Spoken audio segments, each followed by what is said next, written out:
Vamos lá começar esse vídeo. Tô aqui há meia hora tentando pensar como eu vou começar, mas se eu fizer muito roteiro, esse não é um vídeo de devaneios. A exemplo do primeiro vídeo que eu fiz aqui falando sobre a crise dos 30, a ideia dos vídeos de devaneios, que eu intitulo assim, devaneios, é justamente ser uma conversa, um pensamento, fluir. E aí não tem muito início, nem meio, nem fim, mas tem um papo gostoso, um assunto interessante, ou assim eu espero. E que mais? Esse vídeo era pra ter ido ao ar na sexta-feira, naquela semana especial que eu tava fazendo de retorno aqui no YouTube. Tivemos algumas intercorrências, muito em função da gripe, que me pegou e eu ainda tô melhorando, mas minha voz já tá até melhor. E não deu pra colocar no ar, mas tem sempre tempo da gente voltar aqui. E hoje vamos devanear, se é que isso existe, sobre autoconhecimento e ser sua própria companhia. Porque eu quero saber como é que faz isso.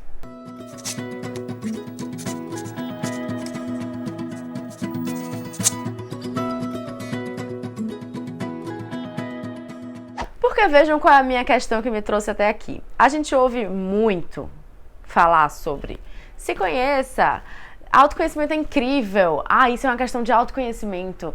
E eu não sei vocês, mas ultimamente pra mim isso tem aparecido com ainda mais força. Muita gente falando sobre a importância de se autoconhecer, sobre saber o que de fato te importa e te faz feliz, e ser a sua própria companhia, porque quando você tá plena, quando você se conhece, você se basta e tarará, tarará, tarará. Só que venham cá, como é que a gente sabe que a gente se conhece? Como é que a gente sabe que a gente se basta? Como é que a gente sabe que a nossa companhia é mesmo a nossa melhor companhia? Eu me pergunto isso, inclusive já falei isso na terapia várias vezes, e aquela vontadezinha interna muito maravilhosa de ter sempre um manual é incrível, porque eu queria muito que me desse um livrinho ou um livrão, não importa, mas que me dessem um manual dizendo qual o passo a passo dessa bagaça, porque simplesmente parece tão abstrato esse conceito.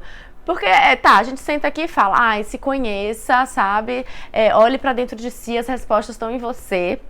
E eu sei que tudo isso é verdade, mas falar isso é diferente de internalizar isso. E a verdade é que não existe um manual de como fazer, porque senão a vida seria muito mais simples e talvez mais sem graça também. E não tem muito, diz assim, ao fazer isso você está sendo sua própria companhia, sua melhor companhia, você está se bastando, você está se conhecendo de verdade, né? A gente só tem a oportunidade de fazer isso quando as coisas de fato acontecem lá fora na vida, não aqui sentada num sofá verde maravilhoso.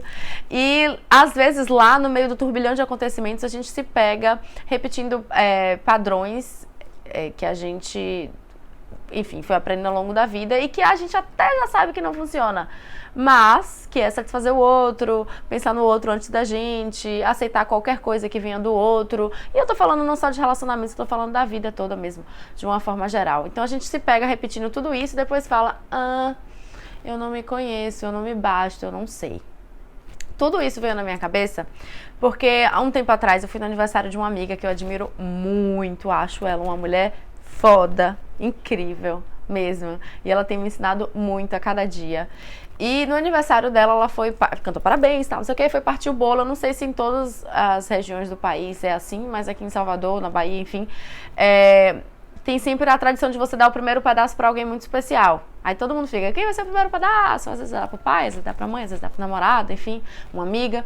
E aí ela, ao cortar o pedaço, fez assim, eu vou dar o meu primeiro pedaço pra uma pessoa muito especial pra mim. Uma pessoa que me faz... Ela falou algo do tipo, tá? Não vou conseguir reproduzir igualzinho. Mas uma pessoa que me faz companhia nos dias tristes, que fica feliz com as minhas alegrias e que comemora as minhas vitórias. E ela foi e deu um pedaço do bolo pra ela mesma. Eu achei aquilo incrível. Eu falei, nossa, é isso. E aí, ao longo... Eu acho que aquilo foi um insight tão grande, porque eu já vinha falando sobre isso, mas novamente, de uma maneira muito abstrata, sem entender como as coisas se processam no dia a dia. E até isso que eu quero saber de vocês aí do outro lado, ao final desse devaneio, se é que ele vai ter um fim. Como é que vocês processam esse conceito de autoconhecimento e de ser a sua própria companhia? Porque eu, falando da minha experiência, né? Eu tava, tipo, beleza... quero ser a minha própria companhia. E eu ouvia muitas pessoas falando, ai, Martinha, aproveita essa fase, você está morando sozinha, é incrível, quando a gente é a nossa própria companhia. E por vezes eu posto tomando um vinho em casa, um jantar que eu mesma fiz, e aí todo mundo comemora e fala, ai, meu Deus, que incrível, você está tendo o seu melhor momento, sua melhor fase, é incrível, né, quando a gente tem a própria companhia. E às vezes eu não acessava aquele conceito, porque, vejam, pra mim nunca foi um problema estar fisicamente sozinha. Eu gosto, inclusive, eu gosto de almoçar sozinha. Eu não sei se é reflexo também de uma época que eu morava com meu pai, tinha muita gente em casa, e eu fui aprendendo a almoçar sozinha e gostar daquela paz. Mas eu não tenho problema de almoçar sozinha, não tenho problema de ir no cinema sozinha. Eu não tenho problema de fazer várias coisas sozinha, inclusive de ficar em casa sozinha. Eu acho incrível, eu acho massa, eu acho maravilhoso. Assim que eu me mudei, né, na época eu estava morando com o meu namorado, meu pai perguntou assim, e como ele viajava muito, né, vocês acompanharam isso, a trabalho, meu pai falava, Marta, você não quer vir aqui pra casa não? Tá dormindo sozinha, minha filha? Não tem medo não? Não tá se sentindo mal não? Inclusive vocês aí do outro lado também me perguntavam muito isso. E eu dizia, não, eu estou ótima, eu tô maravilhosa. Só que estar fisicamente sozinha e estar bem com isso não quer dizer que necessariamente a gente está bem emocionalmente sozinha.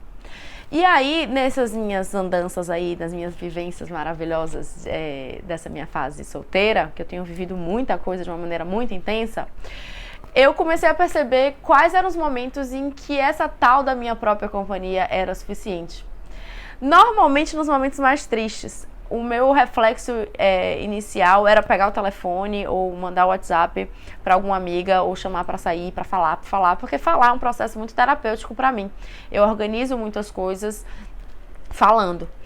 E aí, em determinado momento, eu estava falando tanto, ouvindo tantas opiniões, tantos conselhos das minhas melhores amigas, nas melhores das hipóteses, que eu falei assim, calma, eu preciso ficar aqui, eu preciso voltar para cá.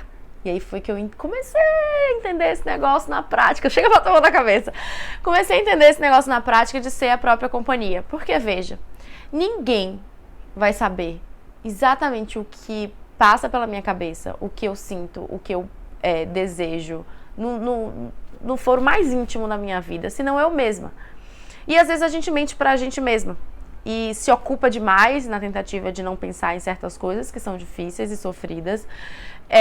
E perde a oportunidade de sentir de fato, reconhecer de fato. No meu caso, por diversas vezes eu aprendi sobre mim que por diversas vezes eu fugia de sentir, eu já falei isso, né? Sobre esse meu momento agora está sendo o momento de sentir as coisas. Então, por muito tempo na minha vida, eu fugia de sentir, para não ter que admitir que eu estava sentindo aquilo e ter que fazer algo a respeito. Porque a gente só pode fazer algo a respeito quando a gente toma um problema ou uma situação como nossa, uma questão como nossa. Enquanto eu não tomar para mim aquele sentimento, eu não tenho como mudar. Mesmo que eu olhe para ele e diga assim, não gosto de sentir isso, não me faz bem sentir isso, né?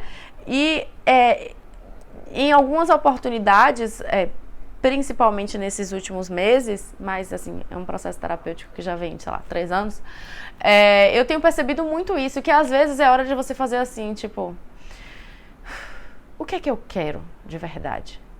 É pegar o telefone e ligar? Ligue. É chamar a fulana pra conversar e dizer que eu não tô feliz com o que ela está fazendo comigo? Pode ser. É reconhecer que aquela ideia que eu investi tanto não tá dando certo do jeito que eu imaginava e isso é frustrante mesmo? Sim, eu acho que são esses pequenos processos que fazem a gente se conhecer de verdade e aí poder se bastar na nossa própria companhia.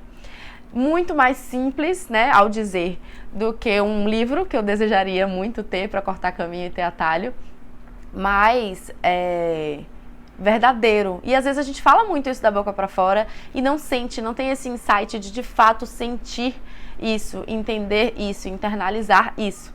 Por quê? Devaneios, né? Já puxei outra aba. Estava falando antes que a solidão emocional ou se bastar sozinho emocionalmente é diferente de se bastar sozinho fisicamente. Porque, tipo assim, não é que você não possa ir num cinema sozinho e aquilo significar algo muito importante sobre esse seu processo com você mesmo. Porque, como diz minha terapeuta, o que faz diferença não é nem o que você faz, mas o lugar de onde você faz. Qual a sua intenção verdadeira por trás daquilo. O que é que você está tentando preencher, né? Então, assim, pra mim, ir pro cinema sozinho é super tranquilo. Já fazia parte da minha rotina. Almoçar sozinha já fazia parte da minha rotina. Não era isso que ia fazer eu entender que eu me basto, independentemente das circunstâncias, independentemente das outras pessoas. Mas talvez para alguma outra pessoa possa ser, não é mesmo? Às vezes a gente quer, sei lá, fazer companhia, ir para um lugar e tipo, eu não tenho ninguém para ir. Por que você não vai sozinho? Né? Há muito tempo não, mas alguns meses atrás tinha um show aqui em Salvador que eu queria muito ir. Comprei o ingresso com antecedência no primeiro lote, com medo do valor aumentar. E eu falava desse show, e eu ouvia essa banda, e eu falava, e chegou em cima da hora. Todas as pessoas que eu imaginava que iam, desistiram de ir. E eu falei, ai meu Deus, e agora? O que eu vou fazer? Eu não vou mais pro show? Ah, não. Eu fiquei tão triste em casa porque eu não ia mais pro show. E aí, falando com um desses amigos que iam e que acabaram desistindo de ir, ele falou assim, por que você não vai sozinha? Aí eu falei, não, e tipo, vou sozinha? Sei lá, meio estranho, né, não? Ele, não, por quê? Por que seria? Menina, se basta, esse negócio de ter toda hora companhia é invenção da sociedade. Eu lembro que ele falou uma frase do tipo. E eu falei assim, será? Aí eu falei, eu vou começar a me arrumar aqui. Se aparecer alguém, eu vou. Se não aparecer, eu decido se eu vou sozinha mesmo. E acabei indo sozinha. E assim, eu não sei se para outras pessoas essa experiência existe, mas eu senti que piorou pra mim, assim, ficou mais difícil, mais desafiador, porque eu tenho uma vida pública. Então, as pessoas iam me ver sozinha. E a gente se julga, né? A gente julga o outro e a gente se julga da mesma maneira que a gente julga o mundo. E eu falei, meu Deus, vão me ver sozinha, vão achar o quê de mim, vão pensar o quê de mim. Por sorte, Salvador é um ovo, né? E querendo ou não, você sempre encontra alguém conhecido. Mas, antes de acabar me acertando com um grupo de amigos, e que foi ótimo e tal, eu estive sozinha de fato. Eu cheguei na hora que o show começou, encontrei um grupo de amigos, eles falaram, tá com quem aqui? Aí na hora eu ainda não estava pronta para responder, eu falei, uma galera, né? E depois, em outras oportunidades, eu fui dizendo, vim sozinha. Aí a pessoa fazia assim, tipo, eu falei, vim sozinha, eu queria ver o show, todo mundo desistiu, eu vim. E aí eu assisti, tipo assim, quase metade do show todo sozinha. E a outra metade, aí as outras bandas que tinham depois, eu encontrei a galera e foi ótimo. Mas foi ótimo de outro ponto de vista. Porque eu me senti tão plena a respeito de ter ido sozinha atrás do que eu queria fazer para mim e que me faria bem. Besteira, né? Um show. Mas significou muito pra mim. Aquilo representou tanto que todas as outras coisas que aconteceram ao longo da noite não significavam nada a respeito da minha autossatisfação. Se não tivesse bom, eu ia embora. Se eu quisesse ir mais cedo, eu ia. Se eu quisesse ficar até o final, eu ficaria. E se eu não quisesse ficar, se fosse o caso de apenas ver o show que eu queria ir para casa, eu também estaria plena. E foi aí que eu comecei a entender que este negócio de se autoconhecer, respirar e dizer o que é que eu quero fazer de verdade, qual é a minha verdadeira vontade. E ouvir essa verdadeira vontade. E optar por ela várias vezes e pagar o preço. Porque toda escolha vem com um preço. Né? Então, deixar de fazer alguma coisa em nome de outras pessoas ou em nome da sua própria saúde, digamos assim, traz consequências, traz preços que você tem que pagar. E também sair fazendo tudo só porque o seu coração mandou, mas ou porque você acha que as pessoas esperam isso de você, também tem o seu preço para pagar. E naquele dia, naquele show, eu fiz assim, o que eu quero fazer de verdade? Eu quero muito ver esse show. Então vá. E se for ruim, você volta para casa. E se for bom, maravilhoso. Você vai ter aprendido um pouco a se bastar ali. E eu até na hora, tentei não ficar no celular, sabe? Porque às vezes o celular vira uma bengala, assim, né? A gente faz companhia. E eu tentei não ficar no celular. E disse assim, vou curtir o show, vou ver o som, vou ver a banda, vou fechar o olho e curtir. E foi incrível. E de outras vezes que eu fiquei triste, eu também falei, não vou ficar no celular. Não vou ficar falando com as minhas amigas. Vou aceitar que este momento aqui e vou esperar passar. E assim tem sido. E este é meu devaneio de hoje, que eu deveria ter falado na sexta, mas só tá saindo hoje, sem roteiro. Eu até tinha escrito umas coisinhas aqui, mas confesso que nem abri para saber se eu acompanhei o meu raciocínio, porque eu acho que no final das contas, a graça desse tipo de vídeo é justamente falar um pouquinho, colocar para fora alguns pensamentos e saber se aí do outro lado tem alguém que pense parecido ou não. né? Vocês podem discordar também, que uma discussão saudável e educada é sempre bem-vinda. Então me contem como é essa relação de vocês com vocês mesmas, com esse conceito de autoconhecimento.